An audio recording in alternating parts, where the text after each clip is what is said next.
ఐపీఎల్లో కోల్కతా విజయం సాధించింది. హైదరాబాద్పై 7 వికెట్ల తేడాతో గెలుపొందింది. మొదట బ్యాటింగ్ చేసినటువంటి ఎస్ఆర్హెచ్ 165 పరుగులకు ఆల్అవుట్ అయింది. ఇక ఓపెనర్ హెడ్ 61 పరుగులకు చేశాడు. ఆ తర్వాత ఇషాన్ కిషన్ సైతం 42 పరుగులతో అలరించాడు.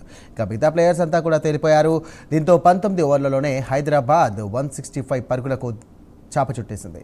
లక్ష్య ఛేదనకు దిగినటువంటి కేకేఆర్ 3 వికెట్లు కోల్పోయి 169 పరుగులు చేసింది. 18.2 ఓవర్లలోనే కేకేఆర్ లక్ష్యాన్ని ఛేదించారు. రహనే అలాగే ఫిన్, రఘువంశీ, రింకు సింగ్ తలో చెయ్యి వేసి జట్టును గెలిపించారు. ఈ మ్యాచ్లోనే ఓడిన పాయింట్ల పట్టికలో మాత్రం హైదరాబాద్ జట్టు 3వ స్థానంలో కొనసాగుతోంది.